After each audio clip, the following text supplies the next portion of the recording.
Howdy, welcome to Going Medieval. The game is a colony sim, a lot like RimWorld, but with a little less focus on the organ harvesting and a little more focus on the building aspect. Since I've never played Going Medieval before, I decided to challenge myself to survive for one full year with no outsider knowledge as to how the game works. The end goal is simple: survive. I even turned off the tutorial tips as well, so I'll truly have no hand-holding in this initial playthrough. I'll be playing on the standard game mode and a new life for starting conditions, which, for the RimWorld fans out there, is akin to the crash-landed start, where you have 3 survivors and some basic resources. I chose a valley to start in since that seemed the most balanced. For our heraldry, you're given a lot of freedom to design what you'd like, but I went with this since I just rewatched all of the Lord of the Rings extended cut movies and thought this kinda looked like the hand of Saruman, and the nerd in me just couldn't resist. For the settlement name, I went with something simple so the other NPCs would know where we stand. Moving on to the settlers, here are my starting 3: Garwolf, Elizabeth, and Purnell. They all have their own unique skills, passions, and perks, but I mainly focused on getting a group that was more well-rounded. As you can see from the group skills on the right, they're not the brightest, but they can do most other things pretty well. The perks are also a really cool feature here. Some are insanely strong, such as Wise, which gives a 20% XP boost, or Brawny, which gives a movement and work speed boost. That being said, I did change the settlers' names to YouTube members and Patreon supporters, and plan to continue that trend throughout the playthrough. One of my favorite things about the game is that it writes these little lore stories about your characters before you get started. I'll leave this here for any of you who are interested in that aspect. The first thing I did on day 1 was take a few minutes to just explore the UI. There's a lot going on here, so I'll try to break it down. Your character icons are in the top left. Clicking on them allows you to control them, and also opens up a menu in the bottom right that shows a ton of things like their background, inventory, skills, and health. In the bottom left is the building menu. The categories are broken down into options like base building, production, furniture, leisure, and all that fun stuff. At the very top is a menu breakdown, but they all work similar to other colony management games with an overview tab, a tab to manage all of your characters, and schedule and jobs tabs, both of which are pretty self-explanatory. After familiarizing myself with the UI, I created a stockpile zone and went around the map, marking any item I could find. There's a couple animal carcasses lying around, so I marked those as well so that we could potentially butcher those for some extra food. In the meantime, I also placed some blueprints to get a small camp going, and marked some trees to be chopped down in order for us to build some fortifications.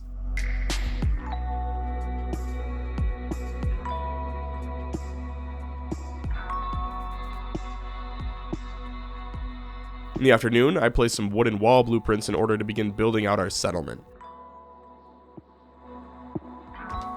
I actually made them a little too big, so I scaled them back a bit for now. I figured when I expand, I can build out stronger walls and have almost like an Attack on Titan setup. Going into day 2, I placed some more blueprints to build out 2 rooms, one for butchering and one for a research bench. I placed roofs on both of these buildings and the 2 tunnels that I'm planning to funnel enemies into. I also placed blueprints for an animal pen so that our goats hopefully won't be attacked by random predators. This is going to take some time though, so while Barunka got to work on the blueprints, I assigned Psycho to try out fishing. Apparently, she comes from the bluest of blue-collar roots because she managed to catch a whopping 29 pike in a single cast. To kick off day 3, I placed blueprints for 3 small shacks that our settlers could move into. Outside of that, Ira roped the goats and placed them in a pen.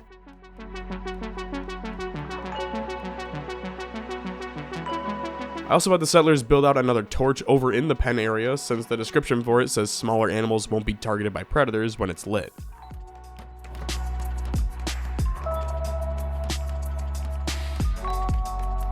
One of the mood debuffs on each character right now is deprived of religious activities, so I placed 2 shrine blueprints for the group since I'm not sure how else to fix that in the moment.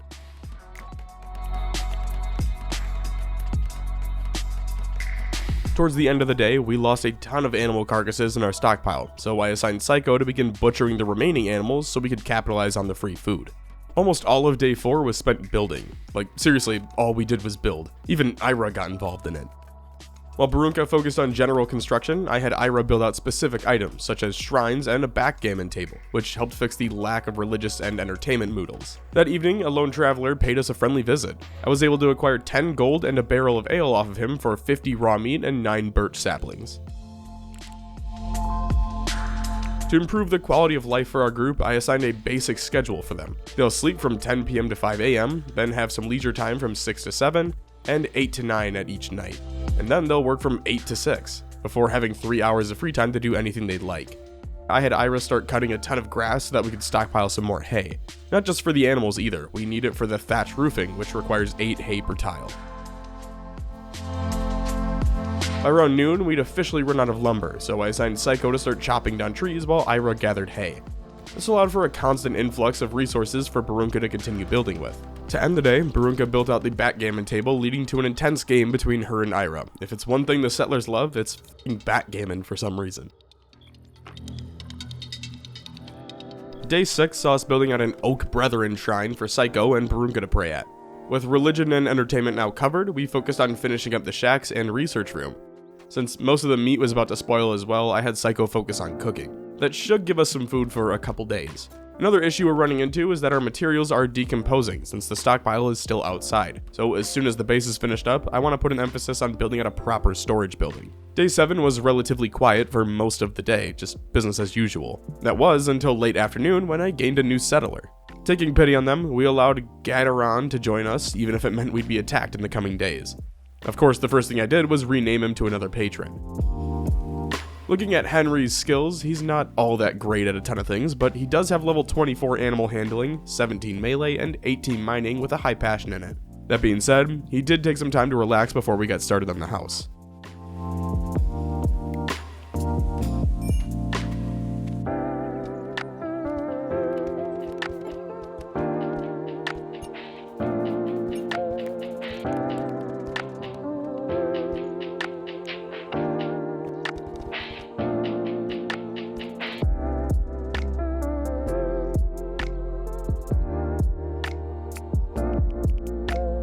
On the morning of day 8, I figured out you can change the look of log walls, so I went through and changed the flooring foundations and the walls of the shacks.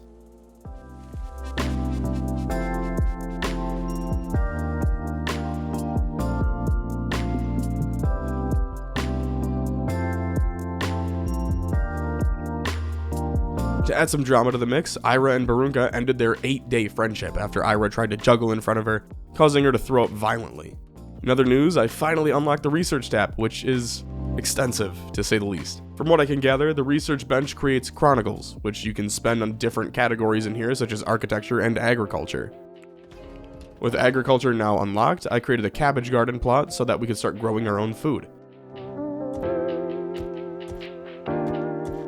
And it's time for our first raid. The violent extortionists arrived early in the morning on day 9 and demanded we hand over Henry's. The battle was pretty quick. We have 2 archers and a swordsman and a spearman. Barunka did the most damage, whereas Psycho Banana took the most damage. All in all, we killed the 3 attackers and were able to get back to our daily activities without issue. That was, however, until I realized we were completely out of food. To address this, I had Henry's fish while Psycho hunted some deer. When that didn't yield any results, I swapped out Banana for Barunka to continue hunting.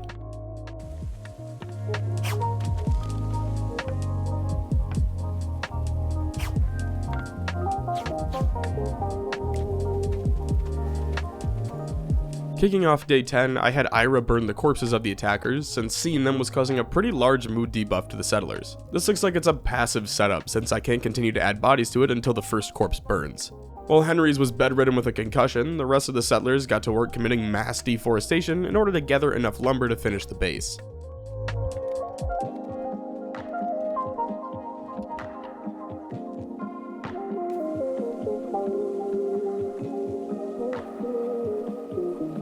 To end the day, I placed blueprints for a massive storage shed. I chose to place it out in the river since I figured it'd be too difficult for any attackers to reach without having to assault the compound first. That being said, it's going to take some time to build out, along with a shit ton of materials. One thing I noticed relatively early on is that all of the settlers were suffering from alcohol withdrawals. I'll need to research fermenting in order to start brewing my own beer, so I assigned Barunka to research since she has the highest passion in it. This, in turn, caused us to lose our top builder for some time. While all of this was going on, our goats popped out jacks. Not really sure what we can do with goats at this point aside from train them, and even then I'm not really sure what they'll do once they're trained. I'm planning to spend some time on that once the storage room is built out though. That evening, I saw a wolf eating some of our raw meat, so I had Psycho attempt to hunt it.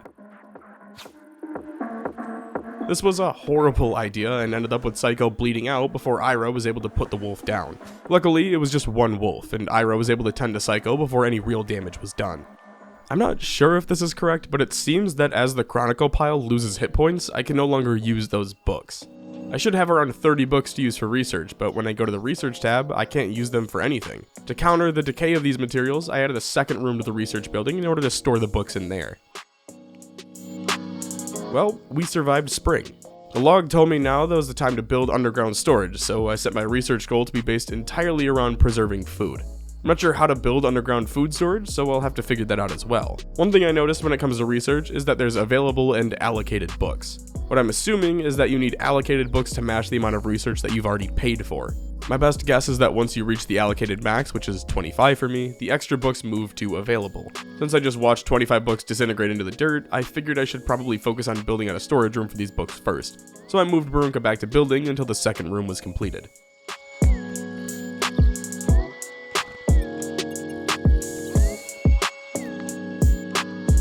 With the bootleg library completed, I laid down a new stockpile specifically for research books. Once they're placed here, they no longer decompose, so this was a huge advancement for us. I could have set Barunka to go back to researching, but I really just wanted to wrap up construction on the storage shed, so I had Ira, Henry's, and Barunka all focus on that. With the cabbages ready for harvest, I had Ira tend to the cabbages, placing them in a new stockpile next to the butcher's table. I'd say the biggest holdup for us as a settlement right now are entirely tied to a lack of wood. It's entirely my fault considering I chose to build a storage unit over water instead of on dry land. But still, I feel like I'm having to chop down hundreds of trees almost every day just to keep production from halting. On the bright side, we were able to haul in over 100 cabbages from our first harvest. Adding wooden flooring to the butcher room doubles the time it takes for cabbages to decompose, though they'll still rot in 4 days. Stew doesn't seem to rot though, so that was still a net positive for me. At the end of the day, we were greeted with another settler by the name of Osfrith. At first glance, they have level 14 construction and 16 mining, with high passions in melee and tailoring, so I welcomed them in, renaming them to Dan but worse. With Dan on the team, we'll need another shack for him, so I placed out blueprints for that, furthering our need for wood.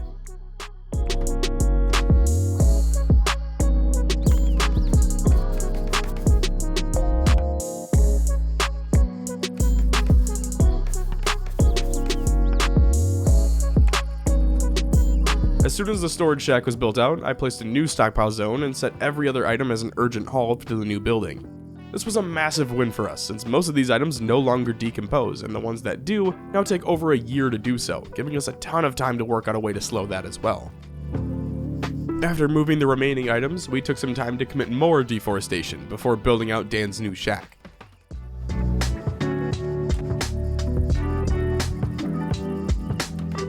This took up most of the day before we ran out of wood yet again. At this point, I was getting fed up with the lack of supplies, so I just marked all of the nearby trees and assigned the settlement to work on obliterating the surrounding forest. While Psycho and Ira focused on chopping down trees, Dan, Henry's, and Barunka continued to work on the shack, finishing it that evening just before being greeted by a lone traveler.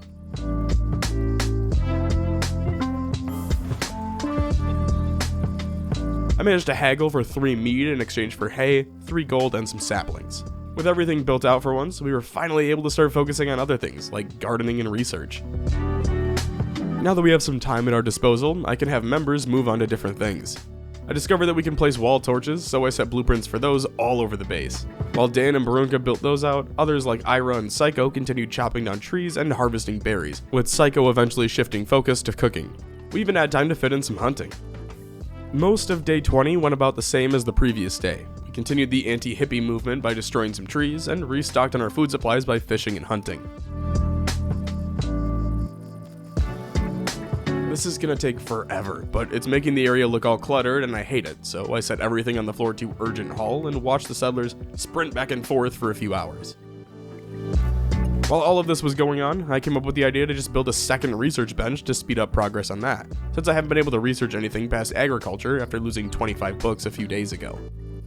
Going into day 22, I shrunk the UI so that it felt a little less cluttered and gave me more screen to show off the settlement with. With the UI situated, today was mostly spent cleaning up the land. There's an abundance of supplies that have just been left in the fields from our deforestation efforts, and it just makes the whole map look incredibly cluttered, so I wanted to address that. While most of the colony focused on that, Barunka continued writing, which allowed us to expand our research into fermenting. I'm not quite sure how we'll get alcohol ingredients, but I'm sure we'll figure it out eventually. I believe fruit mash can be turned into wine though, so I marked several berry bushes to be harvested with the plan to turn that into wine somehow. I got started right away the following morning, having Ira harvest the nearby berries and the cabbages that were ready as well. It looks like the cabbages can be used for mash, while the berries are used for the fruit juice. Once Psycho completed their first set of mash, she placed a pile of 10 fermenting fruit juice into storage. At the current temperature, it won't expire here and will ferment in about 2.5 days. That evening, we welcomed in yet another settler, Wilfred. Realizing he'd been tortured by a heresy of the Rose faction, we took him in. He's got level 20 botany, so he'll be perfect to help Ira work the fields, but bringing him in will also bring on another raid. That being said, we've only had one raid so far, so I'm excited to try out some more combat. Wilfred's got a minor arm laceration, so I also had Ira tend to him to stop the bleeding. Once he was healed up, I renamed him to Soulbit and began planning out blueprints for his shack.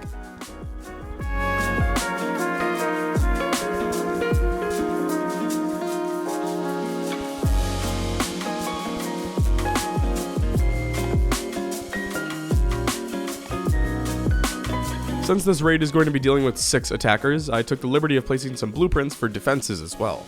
I built out a small defensive square, placing stick traps at the choke points, and then placed some additional stick traps along the rivers that the enemies couldn't just swim up to the settlement. Once that was finished, I made plans to deconstruct the roof for one of the tunnels and built a second layer of wall, filling the tops in with wicker flooring so that our archers could stand up there and shoot down at the enemy. To compensate for the fact that they'll be here in 15 hours, I also assigned Barunka, Dan, and Henry's to focus on construction to ensure we had proper defenses for the raid. It became increasingly obvious that we weren't going to have enough time to fully build out everything we wanted, so I tried to have the group mainly focus on that defensive square right outside of one of the tunnels. That way, at least we'd have one major defensive position ready to go.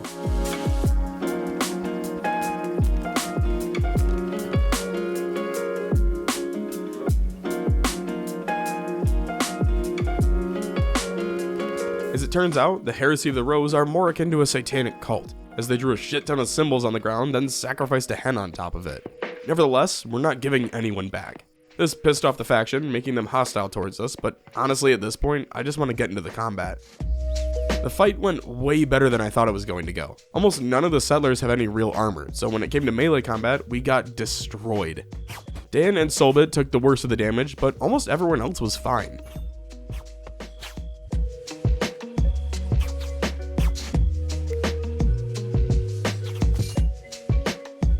I'm not sure how this ended in a defeat for us either, especially considering we killed 5 of the 6 at the time the raid ended, and we killed the final enemy shortly after. For some reason, we could only carry Dan to a bed, but couldn't tend to his wounds, even though we already had the medical supplies needed to do so. Soulbit was able to self-tend and stop his bleeding though, so he'll make a full recovery. I'm not too worried about him though, it's Dan who has the most severe injuries. Like, they really f***ed my boy up. He's got 4 moderate injuries and a severe loss of motor function. Just absolutely dominated him. Well, everyone survived the night, and it's officially autumn now, so it seems like the whole premise is to prepare for winter by stockpiling supplies. So that'll be the focus for the next 12 days or so. I'd like to get food preservation unlocked, since right now we can only get 6 days worth of use before everything rots. Other than that, I'm interested to see how the storage holds up with colder nights, if that'll impact the fermenting wine we have or any gear degradation.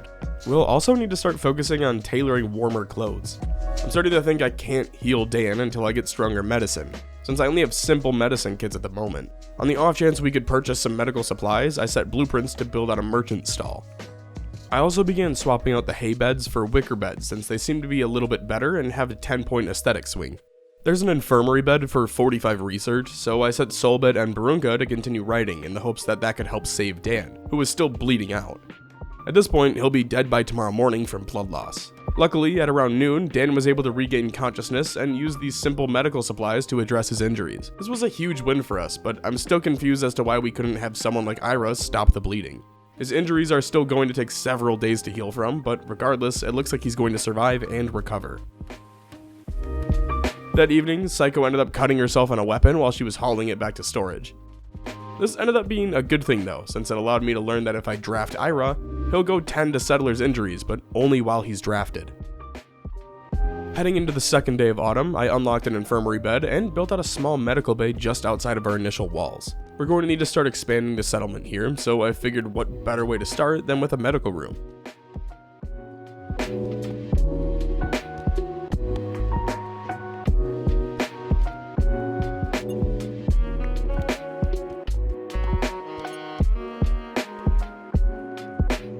Dan's injuries were healing quickly as well, having dropped down to just minor injuries by around noon. I have noticed though that sometimes the wounds will start to bleed randomly, which requires them to be tended again. I have a feeling it's a random chance based around how active they are, and if I simply kept them laying in bed that this wouldn't happen. But it's not bad enough that I'm overly concerned about it. Outside of that, our fermented juice finally turned into rough wine. There's still another level of fermenting set for 30 days from now, but the problem is that the wine will rot before it makes it that far. I still have about 2 weeks to figure out a way to bring the temperature down before that happens though, so it's back to researching food preservation. Now that we have some decent weapons, I can actually give people what they specialize in. This means Dan can pick up a bow since he has level 11 marksman, while Psycho can swap to melee, since she has level 11 in that with a high passion. This is also a great time to try out some more hunting since we're officially out of food.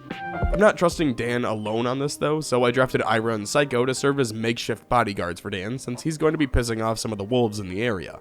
The only downside with hunting that I've noticed so far is that the game freezes for a second before any damage is applied to the animal. This doesn't happen in raids or anything, and it seems to be directly tied to fighting wild animals, so hopefully it's an easy fix for the devs.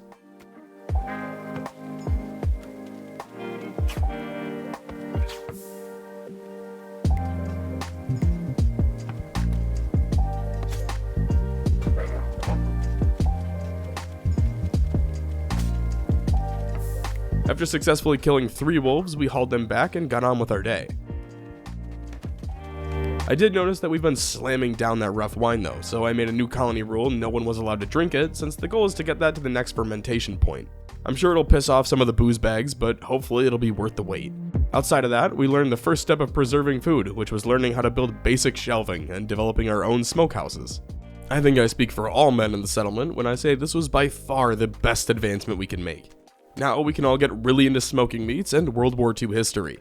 I do really like that it's passive too, since I can have Psycho throw some meat in there and then go off to work on other things instead of actively needing to stand at it like the campfire. I know that makes sense, but I'm just happy to have a smoker now.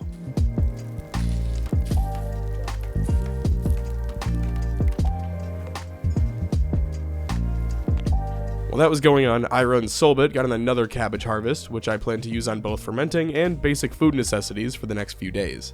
It seems like the fermented cabbages turn into dubious booze, which fills the void for the settlement at least. It's no bush latte, but it'll do for now. To end the night, I marked a ton of bushes to be harvested for hay, since it looks like we're not going to have any more until the spring. Smoked meat is definitely the play. When indoors, it lasts for 30 days before rotting. The only problem with it is it provides 15 nutrition. For reference, Stu gives 85. That being said, we don't need crazy nutrition, we just need to be able to survive the winter. That afternoon, I had Solbit and Henry's team up to hunt a wild boar.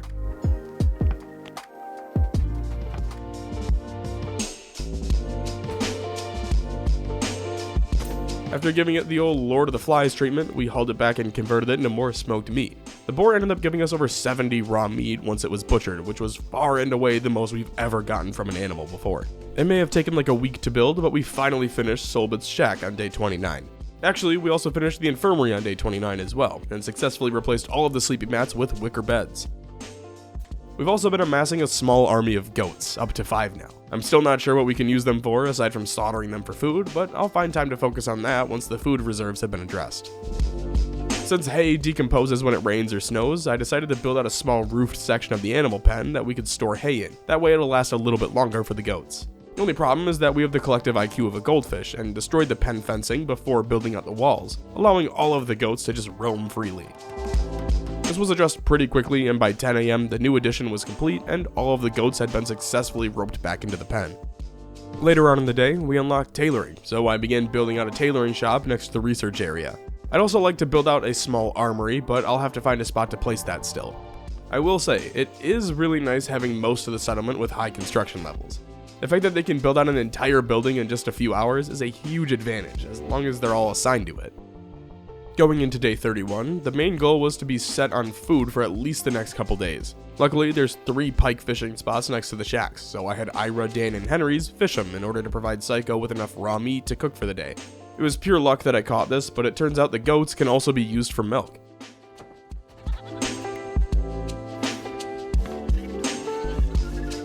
We can actually use the fermentation station to curdle that milk into cheese, so as long as we have enough, we should be able to survive the winter on that and some hunting. By that afternoon, we'd officially started tailoring.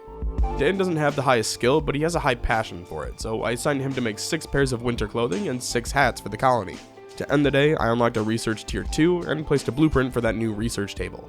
This one can craft textbooks, which are the second level of books that we can use. They're needed for things like ice makers, better furniture, steel, and all that fun stuff. The only problem is it requires someone with 15 intellect, and we don't have that yet. The closest is Barunka with 14, so I assigned her to be our full-time researcher for now. We're all caught up on food, which means it's time for more hunting. I'm not even using bows anymore at this point though, I'm just drafting people like Banana and Soulbit who have low melee but passions in that skill, and then using them to fight boars and wolves. It's a win-win that way. Both characters gain some combat experience, and we have a ton of food and leather for clothing.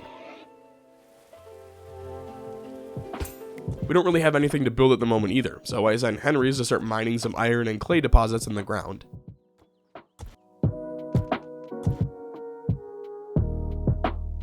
By nightfall, Barunka had hit level 15 in intellect and can now make textbooks, which means we're about to skyrocket in terms of scientific advancements. The only thing worth noting on day 33 was that we gained another settler. She was bleeding from a deep gash, but accepting her into the settlement didn't trigger a raid, so this was an easy decision.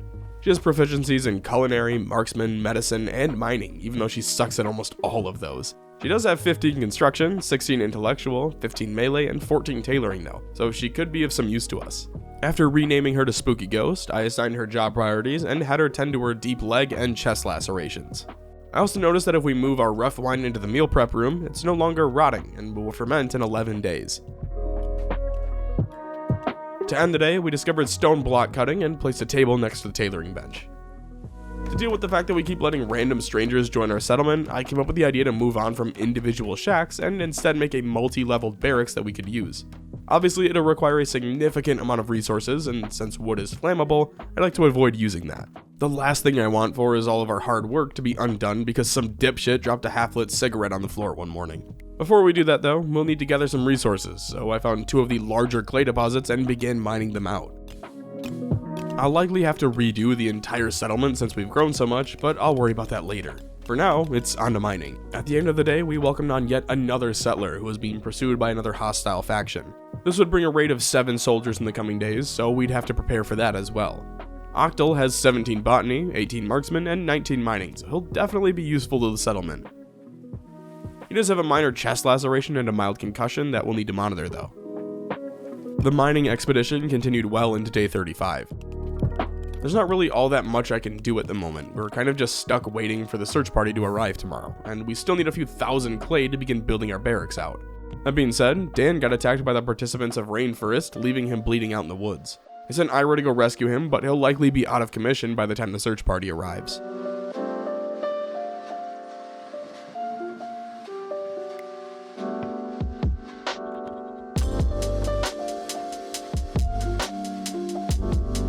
We have a shit ton of sticks though, like literally thousands of them just sitting in our storage. So I placed a ton of trap blueprints to block off the defensive position, as well as the alley in between the medbay and the shacks. This should hopefully slow down the enemy enough for us to put them out, as long as our settlers don't just sprint through them first. This was incredibly stupid, but our food reserves were running low, so I sent Soulbit and Henry's out to hunt. This went about as well as you'd expect it to, with Soulbit suffering some pretty serious injuries while the search party closed in around us.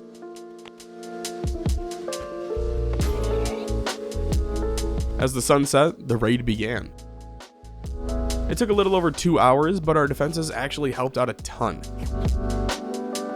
We're going to need to either get better armor or get way better at melee combat, because it feels like our archers are carrying the team for now.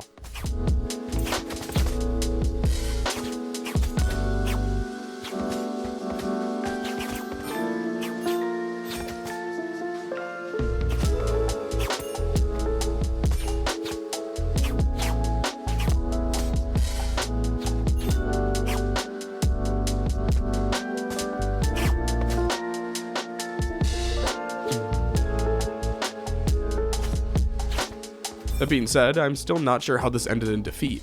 Sure, we sustained some injuries and had a few near-death experiences, but we literally killed 6 of them in the battle. After killing off the retreating attacker, the rest of the settlement focused on tending to the wounded. Ira was in the worst shape, dealing with 3 piercings and a face laceration, while Spooky Ghost took on 4 moderate injuries and a severed artery, which almost killed her. With the wounded tended to, we spent most of day 37 burning the dead and looting their gear for ourselves. It's winter now, but the goals are still the same. I'd like to build out an armory to go with the barracks, since the weapons and gear take up so much space in the general storage. I've been overthinking it though. The new barracks can literally just be an extension of the current base, and I can put the armory on the ground floor. Granted, I'll need to build out some walls on the first floor to keep everything stable, but the barracks can start on the second floor with 4 rooms per floor.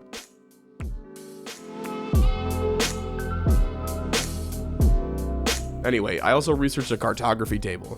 After building it out, we can access the Region tab now, which allows us to form caravans and travel to different settlements. At the time of recording, you still can't raid other settlements, but it's on the developer's roadmap, so that'll be a really cool feature when it's finished. When it comes to the caravans though, you can select any of your settlers or their livestock. So I grabbed some goats and barunkas, and she has the highest speechcraft. I grabbed all of my flimsy gear and something like 300 sticks to part with, and set out for Stoke, which is one of the only friendly settlements nearby. It'll take a little over 2 days to make it there, but during that time we can focus on building out the settlement some more. The only concern I have right now is the cold spree that's preventing us from sleeping on beds. To counter that, I started building clay braziers in each of the shacks and the medbay. Unfortunately, there isn't much info on the caravans, but I noticed that Henry's was bleeding while traveling, which made me feel a little uneasy. Like, I can't even see if he's fighting for his life like he just discovered Helldivers 2, or if he just tripped on a rock and scraped his knee. Anyway, today was quiet. We got the rest of the braziers built out and started production on the barracks and armory. Nothing too interesting happened over the next few days. I mean, Octal almost died trying to hunt a fox, but other than that, it was really quiet.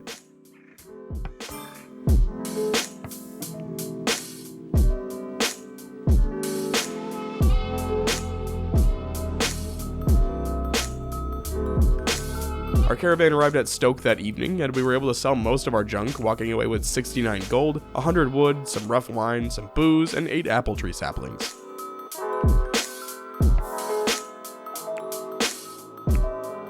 By day 41, we were basically out of food, so I assigned Octal to just start hunting all of the deer in the area. If you're wondering why him, considering he almost died last time, well, he's got the highest marksman level, so he gives us the best chance, even if he's covered in bruises and has Antonio Brown levels of CTE. While he did that, the rest of the group continued working on the barracks. They've made a ton of progress so far, finishing the first 2 levels of the walls and most of the flooring, but they still have the 3rd story to get to, and then it'll be time to furnish it. All in all, we've still got at least 3 more days on this thing. The biggest issue right now is that we're completely out of wood again. On day 43, we got our first visitors at the merchant stand.